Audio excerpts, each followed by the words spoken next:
Durant el franquisme van existir unes institucions que funcionaven com a internats, però que en realitat eren veritables presons per a menors d'edat. Aquesta història va passar aquí.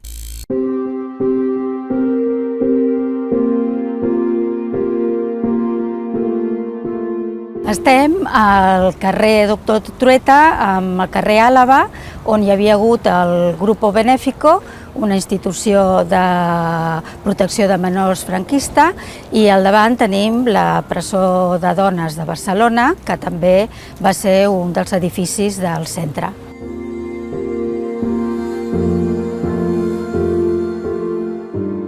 El Grupo Benéfico va començar a utilitzar-se pels menors l'any 1916. Una de les etapes més fosques d'aquest centre té lloc durant tota la dictadura franquista, fins a la seva fi definitiva. Els pares només podien veure els fills cada 2 mesos i amb un permís del tribunal. Si no l'obtenien aquest permís, no els podien veure. També un dels drames principals d'aquests nanos és que els separaven dels germans. Depenent de l'edat, els portaven a altres centres o estaven aquí però en diferents llocs.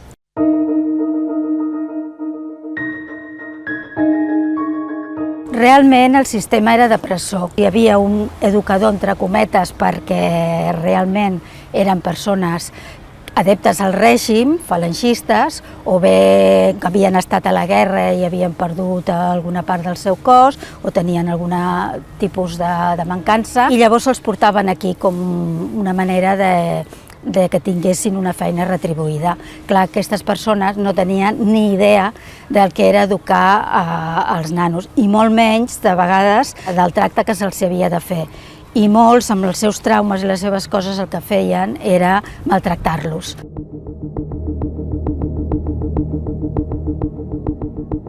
Depenent de l'educador que tenien, si aquest disfrutava o gaudia fent-los patir, doncs hi havia pallisses, però has de deixar els nanos amb una cama trencada o amb algun altre tipus de ferida. Els grans també s'aprofitaven dels petits i els hi prenien les coses, de que els paquets amb el menjar que potser els pares els hi podien portar, se'ls quedava l'educador i no se'ls hi donava, i per tant passaven gana. Clar, ells molts sortien convençuts de que no servien per res i de que eren culpables d'estar en aquest lloc perquè els seus pares no l'estimaven, o bé perquè els seus pares eren dolents. I com havien estat dolents, ells havien ara de fer tot un esforç perquè aquests pecats que havien fet els seus pares ells poguessin d'alguna manera restituir-los. Llavors molts intentaven fer-se capellans o entrar dins de la religió.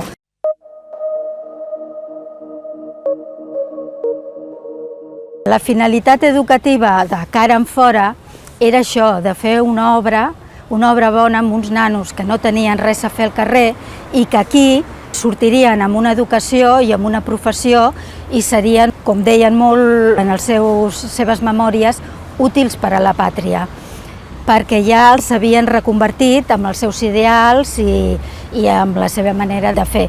El que passa que la majoria de les vegades doncs, el que sortien era encara més rebels i més odi cap a aquella gent que els havia fet tant de mal.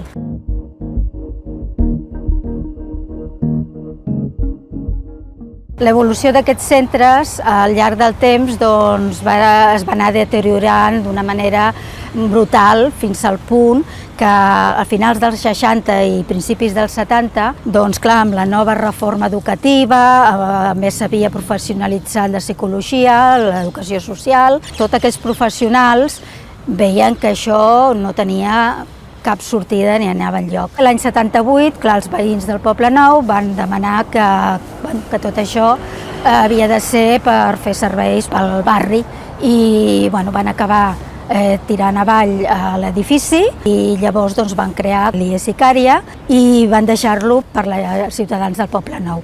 L'únic que va perdurar és la presó de les dones i és l'únic edifici que actualment segueix en peu de tot aquest grup.